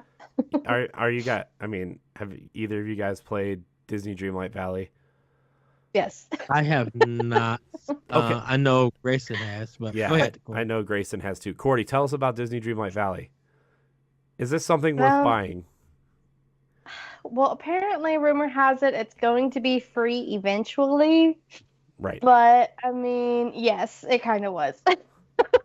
So, you're, like, fulfilling, like, your childhood dream and everything. Like, if you don't go to Disney, like me, and have never been, and can't enjoy the magics of Disney, then yes, this is actually worth it. It's a lot cheaper. What do you do in it exactly? Like, are you like building a town, or are you building like a theme park? Are you doing like, are you farming? What are you doing? It's like Sims. I mean, you're pretty much your own character. You're trying to, stop the bad guys from like their stories. You're winning like different outfits and just being friends with the good guys. Like, is it worth getting the $30 version and just trying it?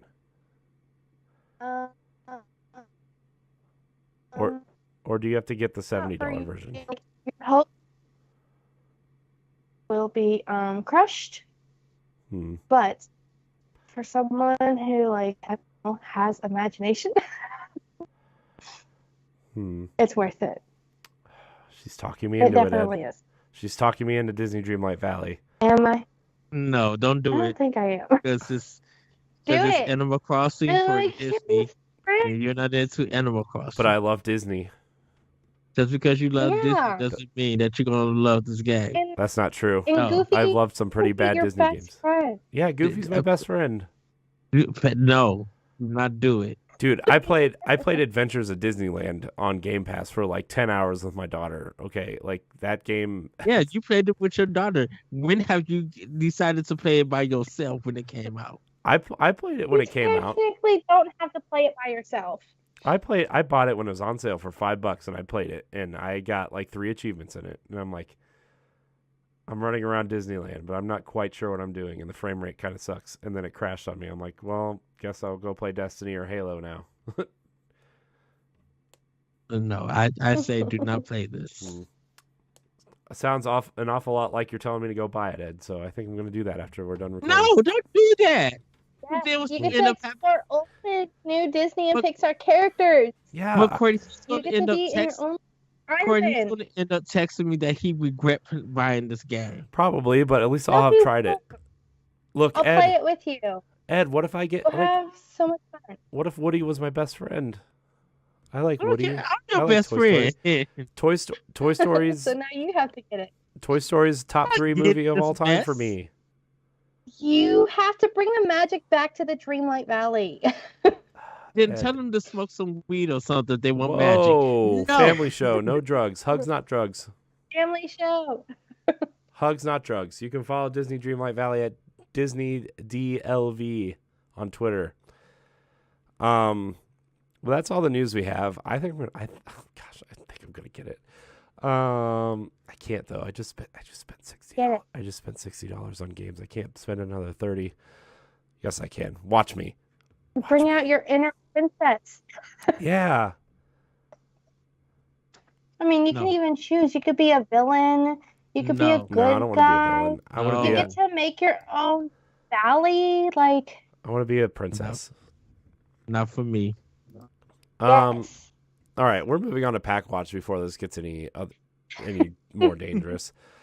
So this week, the week of December 5th, we have a few kind of major releases. We have Chained Echoes, RPG from developer Matthias Linda and publisher Deck 13 Spotlight. Chained Echoes is packed featuring magic, mechs, swords, boss fights, turn-based combat, a complex story, and roughly 40 hours of content. While being a turn-based game, the overdrive combat system ensures that the fights are fast-paced while still offering massive tactical depth. Man. Forgive me for if I butcher any of this, because I copied and pasted this right from Nintendo. We all know we all know some of their translation issues, right, Ed?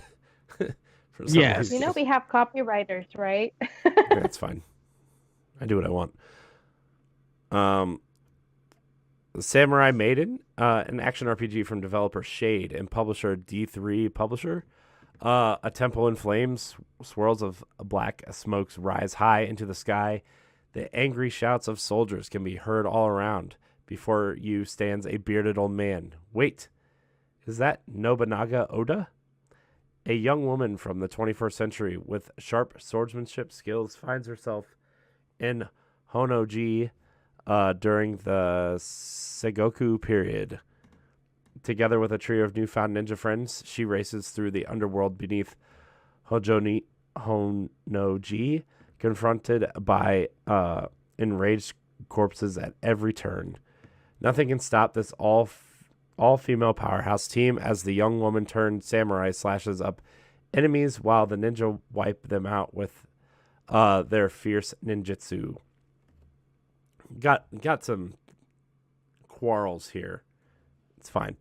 And then things get tough.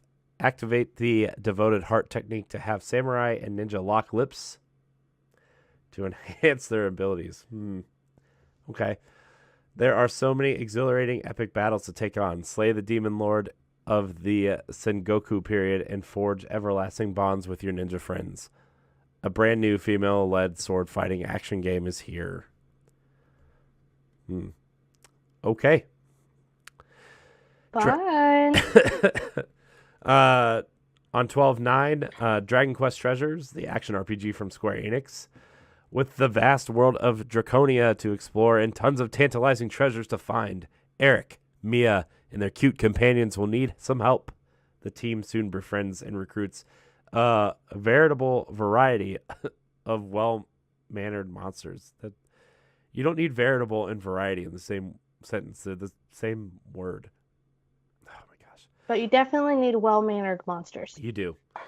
By making use of these monsters' magical visions of hidden treasure and their unique treasure hunting abilities, our heroes will race over open fields, scale cliffs with a single bound, and glide over gaping chasms to locate loot and even the most fiendishly inaccessible spots. Venture into a vast, varied world where twists, turns, and mysteries lie hidden on your path to discovering the legend treasure of Draconia. And last but not least, on 12-9, the Jitsu Squad from developer Tanuki Game Studio. That's a cool name for a studio. And publisher NN Games. This is the story of the legendary hidden Kusanagi Stone and the warrior seeking it. Containing the soul of a powerful demon, the Kusanagi Stone can grant godly powers to those who awaken it. Now the wicked sorcerer Origami has summoned and cursed ancient warriors to find the stone for him.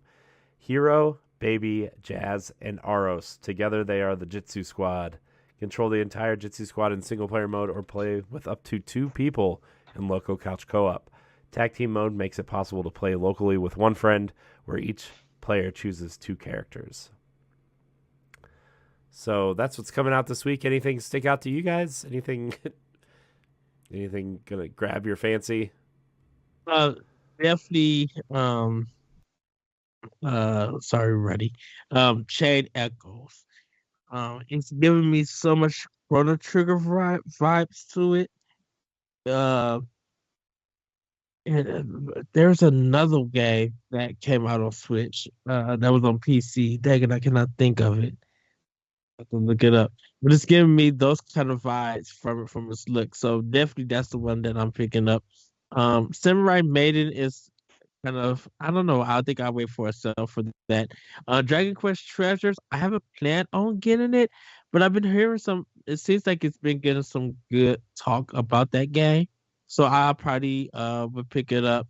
And Jitsu Squad, I haven't heard of, but I just looked it up and it looks like a great beat 'em up game. So I'll probably end up picking up that later on in the year. Before the year is over. Definitely Chained Echoes is my go-to game for this month. So, yeah. Cool. Courty, anything tickling No, your my fancy? fancy's pretty calmed down. Yeah, nothing for me really either. I mean, Crisis Core comes out next week, which is a pretty big release, so that's kind of what I'm looking forward to.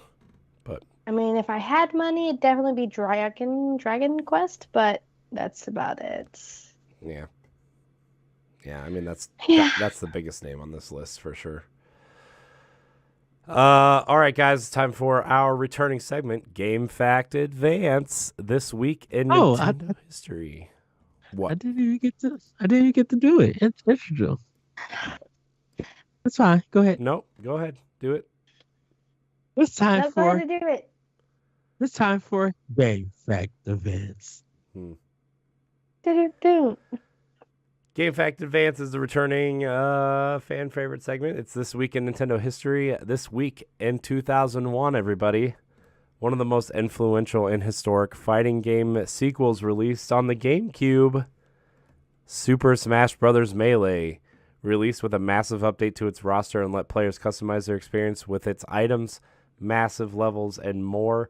It is still considered the best game in the series from a competitive standpoint. It is still being played at fighting game competitions to this day, though it has not been sanctioned by Nintendo since Super Smash Bros. Brawl released on the Wii. Yeah, man, Smash Brothers. That's cool. Yeah. It's so weird. As much as I love Melee, I think the best fighting game on GameCube is still Soul Calibur 2. I'm sorry. It's just Yeah, but it has Link in it, so I mean, you know. I mean, just the whole cast, just the music, the level design, the fighting. Man, Just feel like, man, what a great, just, man. Soul Calibur 2, guys. Soul Calibur in general, just a great, you know. Well, we'll say Soul Calibur on Dreamcast and Soul Calibur 2 on GameCube. Yeah. I don't know. I liked it on the Xbox 360, Soul Calibur 5. Soul Calibur 5. It had Yoda. It had Star Wars. It's true, but it's true. Also, they had the Apprentice because they didn't want to spoil the Force Unleashed.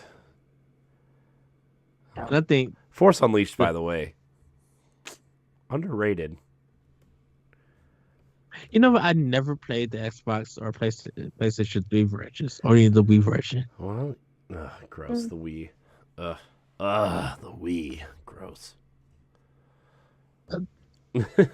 Just kidding. Sort of. Isn't it the Wii U that's gross? No, the Wii U's awesome. Oh, okay. Don't be dissing the Wii U. Don't be doing I love the Wii. I wasn't a fan of the Wii U. Everybody, we still have a ranking Nintendo coming for those items. Don't like this. Ed, get us in the question block before I get really angry. Well, everybody, it's time for question block. I'm hiding behind my microphone. Is that helping? Well, our first question comes from Austin Campbell at Play Austin. Oh, you're gonna read the questions now? That's what you're gonna do? We could go back. I'm just kidding, Ed. I'm just messing with you. Yeah, we popcorn read. What Nintendo franchise could make a good Mario RPG like game? Say for a non-Nintendo franchise. It depends on which one we're looking at. No, because you know what the correct answer is, Ed? The correct answer is Fire Emblem would make a great RPG. That is already an RPG. No, it's not. It's a strategy RPG. There's a difference. It would be a great turn-based. Are you talking about turn-based? Yeah. Because that's the thing about it. I was about to say, because I'm like, you got the Mario Luigi games, you got Paper Mario. I'm talking about the Square Enix one. You take the Final Fantasy party concept, turn-based, right? Like 4 through 10, right? The turn-based kind of. Actually, I would say you should go look at Final Fantasy X as your template, right? The sphere grid. Mm-hmm. You know, you can kind of customize your characters how you want them to be. By the way, pro tip: take Yuna through the Black Mage sphere grid, and she's the most powerful character you'll ever have in your party. But I digress. Fire Emblem as a turn-based RPG in the vein of Final Fantasy, and you can bring in characters from different dimensions. I don't care what you do. It's just that's perfect. That's the perfect one. I'm going to go with go ahead, Courty. No, I was just asking a question on top of what he answered. So Kingdom Hearts. Hey, Kingdom Hearts is awesome. Yeah, but that kind of vibe, or no, just Fire Emblem character. No. I'm just saying, just because every Fire Emblem game has a different cast of characters, and kind of what the new Fire Emblem game is doing is bringing in characters from different games to be from different dimensions to be added to your team as what are they? Emblem characters, I think is what it's called, the emblem mechanic, and you can bring in old characters to fight alongside the new ones, and that's what I'm saying. Is you could have Marth with Byleth, with Lucina, with Chrom, and all these other characters. So from different games. So I would say Punch Out would make a good one. You as Little Mac, you and a couple of buddies from your gym, go around town, fighting and stuff. But you other gyms that you go to are your dungeons and everything. You found a potion in the locker room. you find some Gatorade or energy drink or something. uh, and then like you could probably even go to some like secret places, and be able to fight like cosplay versions of Samus or cosplay version of Kirby or Donkey Kong and stuff. So I would say like that. And shoot, I won't say nothing like Earthbound or anything, but I'm like a regular turn-based RPG. I could see. For a non-Nintendo franchise, that would be like a Mario RPG. Oh man. Banjo, not Banjo Kazooie. Um, actually, um, um, what is the one game with the lizard and uh the one the game that we like, Corey? Ukulele? Ukulele. Yeah, I can see that as a turn RPG. Man, what if you got like just like all the rare characters as in an RPG? That'd be Oh cool. shoot, that would be insane. Because Rare does got a lot of games, so they could you could Rare take a lot of their RPG franchise. play. Uh, I'll see myself out. oh wow. Or Battletoads. I would say even Battletoads would be well. That's rare too. But I think Battletoads. Battletoads and Double Dragon could work as an RPG, a turn-based RPG, If you say so. or treat it like River. Well, there's not a Mario game that's like River City Ransom, but like which remind me, my River City Girls Zero limited run just shipped out. Hmm. So I can't wait for it to come in so I could get it. And that game been out for almost a year or something. I'm like, dude, shoot, I ordered this thing last year. Man. So yeah. River City Girls, by the way.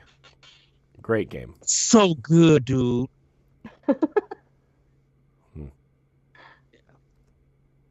Courtney, what about you? I didn't really know how to answer this other than I would like to see Ribbit King as an RPG. What is it? Not gonna lie. Ribbit King, What is that? What is Rivet King? it's Is this one of these new age no. games coming from you youngsters? It was like back in the early 2000s. Is it like a PlayStation game? No. Like black and white? Yeah. I think it was GameCube, PlayStation, were the only two games it was. It's basically like frog golf. And you kind of throw your frogs and it's like a sports game. It was really fun. You're definitely missing out. But I would love to see that actually have a story of like all the characters that were on there, and I would love for RPG. Like I would love. What was their names? I know the main one was Scooter, Sluggy. There's a princess, King Hippity Hop. I would love to see them with like their background stories. I know I'm lame. I picked dead games, but I'm just saying I would really love it to be our RPG. Are you searching it up now? I am. It's a good game. It's interesting. It's a must-have. It's such a good game. They should have like continued it and not leave it, behind. You're so focused.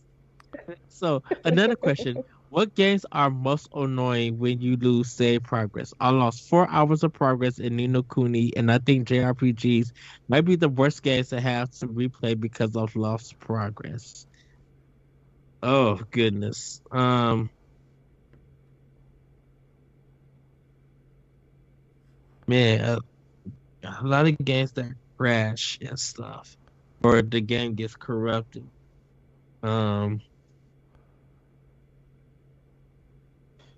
Man, it used to be ooh, goodness. Halo, definitely the first one was very annoying. Um, when I lost progress in that game. Um, Fable was another one too, because Fable froze on me. Oof. And it glitched so bad that I couldn't beat the last boss. And it saved. So every time I load in to get to that boss, the glitch was still on it. So in order for me to fix it, I had to erase the whole game and start from the beginning. Hmm. That sucks. Why do we want to move on to the next question? Uh, yeah, we can. Adrian Munger Nope, at you missed one. AK. What? I already asked the second question of his. Did you? Yeah, I said Mhm. another question. Sorry, I What was games are distracted most by annoying? Frog Oh, Fighter or whatever it was called. I forget now already. Ribbit King. Yeah, Ribbit King. did you guys want to answer that second question first? I mean, any I'd say game. Castlevania had the worst day for me. Yeah, I mean, I think any game at this point. Like, I just losing your save is tough, especially at this point. Like, if I lost my save in something like Assassin's Creed Odyssey or Destiny, oh my gosh, I would cry so hard. If I lost my save and if I lost my characters in Destiny, I would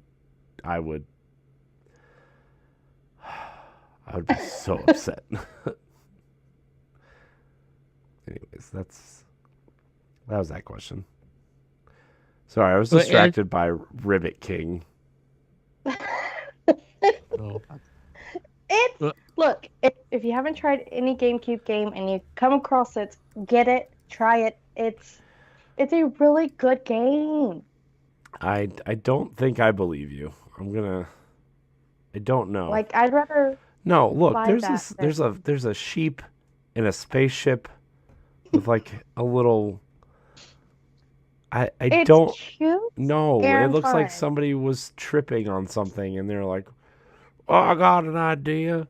Let's go out there and make a game with animals and panda And you bears get to fighting hit over." frogs. Can't. Mm-mm. Nope. Well, Adriel Munger at AK Minger on Discord asks, scale of 1 to 10, Paul Rudd would have been a better choice for Mario's voice. Here, I'm going to go with a 5 for this one. I mean, I guess like 5. Like I love Paul Rudd. I don't think Chris Pratt's voice is as annoying as people Yeah. are making it out to be. It sounds fine. Like everybody just sounds fine, you know? I don't know. It doesn't bother me. His voice doesn't bother me. It reminds me of the old 90s cartoons is what it reminds me of. You know? I mean, Yeah. I think everybody just thinks of Mario's voice as being Mario 64 on, right? I mean, Charles Martinet's voice is clearly like super iconic for the character, but I guess people just don't remember that Mario used to be a like a New York Brooklyn accent. I mean, Kevin Liu like he did it, right? I mean, Right. I don't know, man. I do love Paul Rudd though. Maybe What Paul this Rudd reminds. Maybe Paul Rudd will be a different character in a different movie. Maybe he'll be Fox McCloud or something. Yeah, and I don't know if Paul Rudd ever did any voice acting for animation. You know? Yeah, I don't know. I mean, he did Ant-Man in the What If cartoon on Disney Plus, but that I don't know if that really counts. Because he played as Edmund in the movies. Yeah. So. Yeah. All this reminds me of is when the new Scooby-Doo movie came out, the Scoob one, whenever they replaced Matthew Lillard with Will Forte. Mm. And everyone was not happy about it. They were like, "Oh my God, he's been like Shaggy like our whole entire childhood. You can't just replace him, and they did it anyways. Yeah. I mean, what would you give it, 40? What would I you don't rate it? know. I'd say about an 8. I like Chris Pratt in there. You know. Okay. So Paul, bro, you would give it 8. Okay. I would. I mean, look, at the end of the day, I don't really care as long as the movie's good. You know? Yeah, and I mean it looks sick. So They showed it today. They showed a commercial for it today during. They showed it during the Browns game, and they also showed it during the Cowboys Colts game tonight. So, Nice. which I have well, on in a window over here underneath you guys. So, Mr. Cap, one day you're gonna be recording the show. That's gonna pop up on it. I know. I have to make sure it's muted every time I pull it up before we start recording. Well, Mr. Cat 4 on Discord asks, 1, do you think Charles Martinet will make a cameo in the movie? Voice wise, yes, he will. Well, they already confirmed that he's in the movie. Yeah. I think that Wahoo in the Mario Kart section is him. Yeah. Yeah. Yeah, I don't number think he can get it up that high. Yeah. Number 2, what popular DS/3DS games do you think can still be ported to the Switch and make nitty money for at least investing to porting it? We're not going to answer this. You're going to have to check our answers on Expansion Pass. Yeah, we're actually recording that expansion pass right after this episode, actually. So it'll be out in the next couple weeks. Yeah, so we're actually, spoilers, I guess. We're doing top. We're each bringing 5 DS/3DS games to be ported or remade for the Switch. So stay tuned to your Nintendo podcast feed on Sundays for Nintendo Expansion Pass. Only from Nintendo Pow Block, your crew here. But you can also get it early if you become a Patreon supporter. You can for just $1. That's 4 quarters, guys. 4 of them. 99 cents plus tax. Nope, no tax, just $1. Just $1. Lastly, Bradley Melville via Twitter asks, which of the original 151 deserves a glow up from Pokemon? New Evolution or Regional 4? I think Sandshrew got an Alola version, right? Mm-hmm. Yeah, I think so. Let's see. Original 151. I'm trying to think, man. Like, I mean, there's so many cool of the original ones already that like don't need it, right? Like Squirtle, the Squirtle Squad. You know, you have Pikachu, which lost some weight, you know, over the 20-year period of this anime. Drastically. Raichu is cool. Sandshrew already got one. Scyther. Metapod. You know what? I would actually say Charizard. No, Charizard's gotten so many different things. They continue to use his old look. I think it's time for him to get a glow up. But it's a classic look, man. You can't beat the classics. I'm going with Charizard. I'm sorry. Okay, if you say so, sir. Man, it's been so long since I even thought about Pokemon. Original. Yeah, I'm looking at them too. I gotta. Let's see. Oh my goodness. Holy cow! Look at this. All these stickers. Oh. Voltorbo. Voltorb. He needs a glow up. Let's see. I think. So wait, is Arcanine an original 151? Arcanine, right? Arcanine, the dog. I think so. I don't know. Maybe not. He should be, right? Because he's like the cops. Oh yeah, there he is. Yeah, Growlithe and Arcanine. I think Arcanine could use like a little bit of a. Not that he doesn't look cool already, but like I feel like Arcanine could use a little bit of a. Like a. I don't know. I want him to be more intimidating. Redesign. Yeah. I'd want Metapod redesigned. Metapod. So bland. Oh my gosh, I remember. So I remember when I first started playing Pokemon, and I found a Metapod, and like the only move it had was Hardened, and I didn't understand what the move was because I never really played RPGs before, and I just didn't read anything. So I was like, "This Pokemon's worthless." So what I did was I caught a Caterpie, and it evolved into a Metapod. I'm like, "Oh no, what are you doing?" And then I watched the anime and learned that Metapod turned into Butterfree, and I'm like, yeah. And then I evolved my Caterpie, and then I watched the episode where Ash lets Caterpie go, or lets Butterfree go. I'm like, oh no, do I have to release Butterfree? So I released Butterfree and never had another one. Yeah, because you had to put him out first, a Metapod.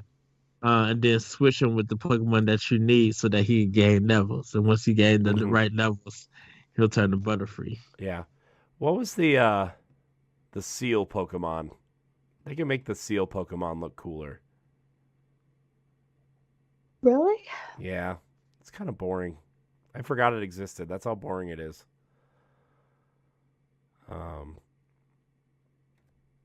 Also, I saw my original Pokemon Player's Guide. It's trashed, but it's cool.